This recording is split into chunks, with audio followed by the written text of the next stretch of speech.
Gracias por venir a los dos. Bueno, ¿Cómo están? desde ya muchísimas gracias. Sí, desde Clorinda hicimos el lanzamiento de manera simbólica, porque ahí los que iban a continuar iban a ser los propios vecinos del lugar, cubrían esos kilómetros para que nosotros nos diera el tiempo llegar el 22, el Día Mundial del Agua, a Rosario. Entonces ya habíamos dividido los días ciudad por ciudad y bueno, y ahí hubo una apuesta importante de los vecinos y de las organizaciones que trabajaron y facilitaron.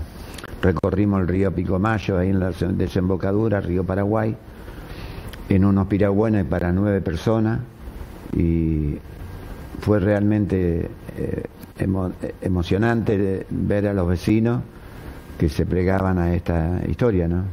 Por supuesto, atraídos por este mensaje, ¿no? que comenzó a hablarse, a convocar a los vecinos, a diferentes ONG, y bueno, y finalmente tuvo, digamos, fue fruto de mucho trabajo todo esto que se logró, y quizás para ustedes es algo que ya lo ha hecho, ¿no? Pero 22 días, ¿no? en el río, ¿cómo fue eso? Sí. No es la primera vez que lo hace, pero ahí pasaron calor, frío, lluvia, de todo, ¿no? En algún trayecto.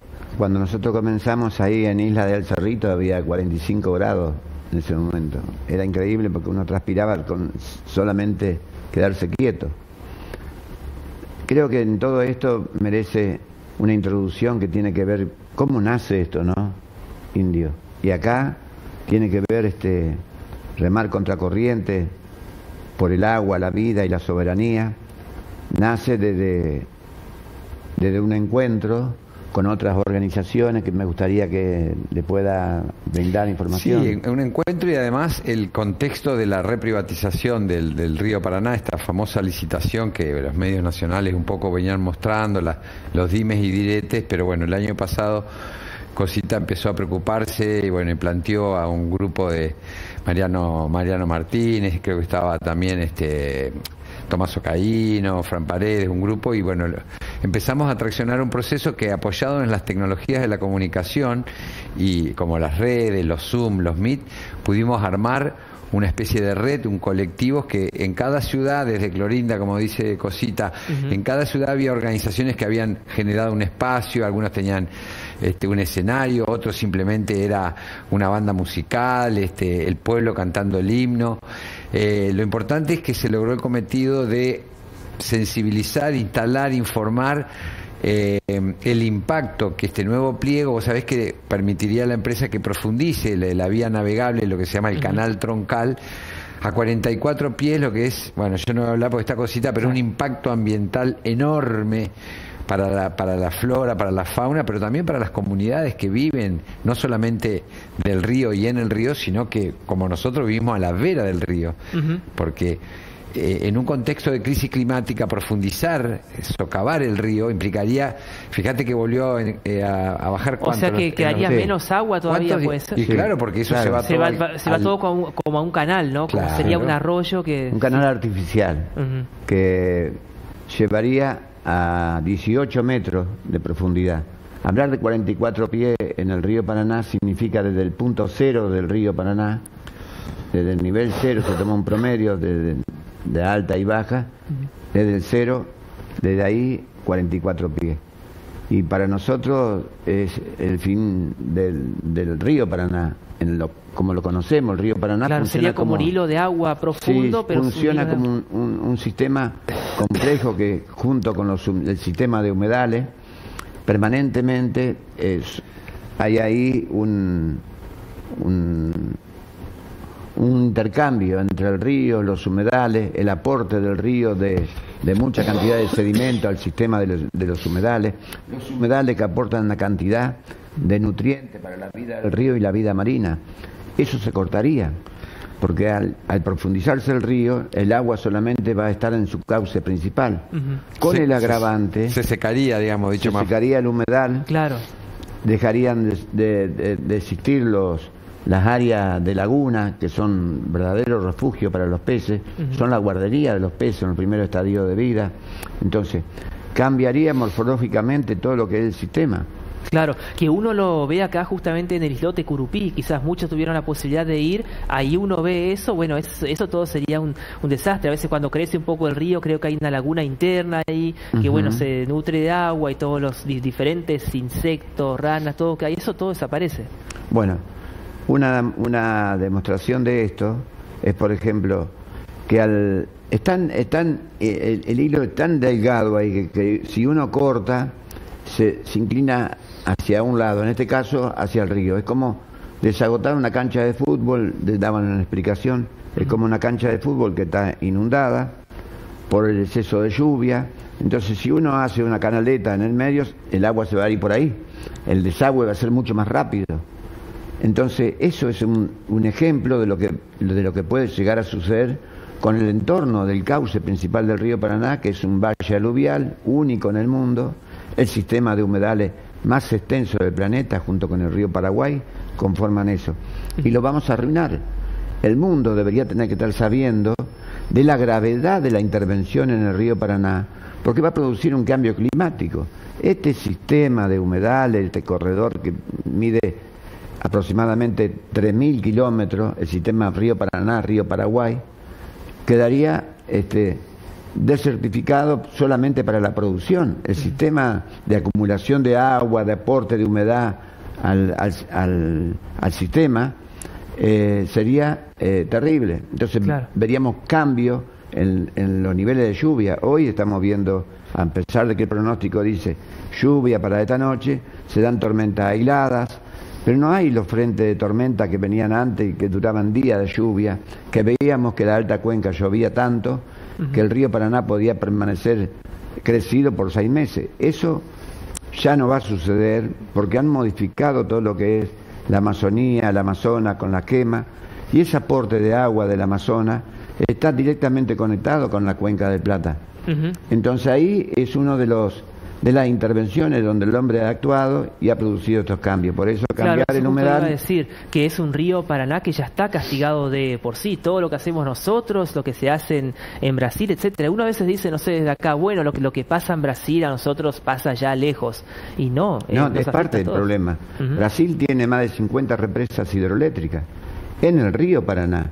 Todos los tributarios del río Paraná tienen 3, 4 o 5 represas hidroeléctricas. Entonces, toda esa acumulación de agua la generan para poder producir energía, digamos. Todas estas represas producen energía eléctrica. Pero esa energía tiene un costo ambiental muy alto. Y ahí es donde nosotros sufrimos cuenca abajo. Nosotros hemos perdido estos niveles que contaba anteriormente, de hace 20, 30 años atrás, que el clima era totalmente distinto a lo que es hoy. Hoy el productor se conforma que llegue aunque sea una nube pasajera y le salve la cosecha. Bueno, estos temas merecen la discusión, porque cambiaría la vida como la conocemos en nuestro entorno. El río Paraná, se perderían los trabajos tradicionales, como aquel que vive de la pesca, se perderían áreas de alto valor, como parques nacionales, por ejemplo, el sistema Ramsar de Jaucanigas estaría en riesgo, estaría en riesgo la producción de peces, como te contaba hoy, pero también estarían en riesgo las ciudades, el agua poder potable, acceder al agua potable. Victoria es uno de los temas. Victoria fue una de las ciudades que tuvo hackeada, que estaban nosotros mismos en Paraná.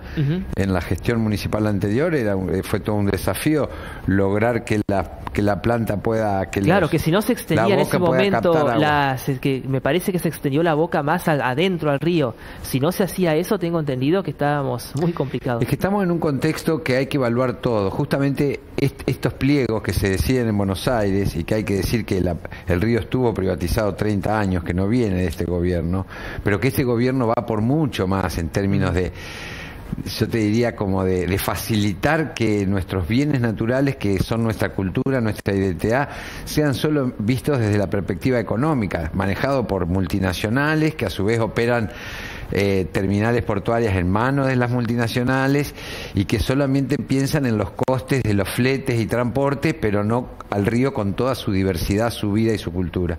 En un contexto de crisis climática, en un contexto donde no hay estudio de impacto ambiental, nadie habla, los grandes medios de Buenos Aires hablan de la licitación, se cae, las peleas entre las empresas, los dimes y diretes, pero del derecho que nosotros los entrerrianos, los formoseños, los correntinos, los chaqueños, todas las provincias que están a la vera de nuestro, y estamos hablando de una de las cuencas más importantes del mundo, pero nosotros que la vemos todos los días decimos no puede cambiar, pero está cambiando porque hay lo que se llama un impacto acumulado.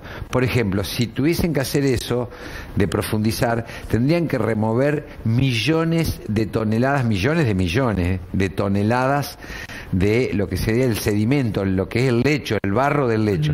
Eso es, por estudio, lo tiene presentado en la Universidad de La Plata, investigadores con ese, está comprobado que tiene altos niveles de glifosato. Todo eso se va a remover. Estamos hablando de zonas como la zona de Gran Rosario, que es industrial, ustedes pasaron enfrente a, viste, genera un impacto. Entonces realmente, bueno, hoy se está usando, si uno se fija están pasando todo el tiempo barcazas, pero las barcazas se adaptan a la profundidad.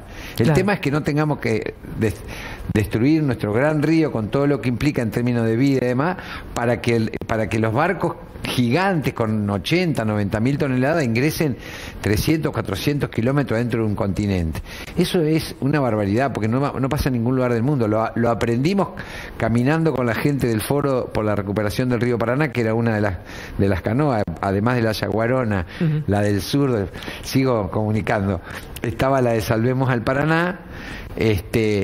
Entonces son datos que están ya, no es una cuestión de los ambientalistas, no queremos poner palos en la rueda, no es una en contra, si lo que más decimos que necesitamos trabajo, necesitamos desarrollo, pero un desarrollo que no ponga presión en el derecho que las futuras generaciones que ni conocemos tengan el mismo derecho que tenemos nosotros a disfrutar de un río que le dé agua limpia, que tenga diversidad biológica, etcétera, etcétera. Por supuesto. Bueno, y por último, si bien acá quedó un mensaje muy importante, yo creo que se va a seguir, ¿cómo continúa ahora? Ustedes esperan, no sé, me imagino que esto llegue a los oídos de quienes pueden tomar la decisión, de alguna autoridad, del presidente para abajo, ¿no? Sí, me tomo el atrevimiento. Justo hoy veníamos hablando recién con Cosita fuera de cámara, a las 7:30 de la tarde hacemos un primer encuentro virtual que va a ser, yo siento que va a ser multitudinario, porque es gente que está en todas las provincias y en otros lugares como en Bolivia, en Chile.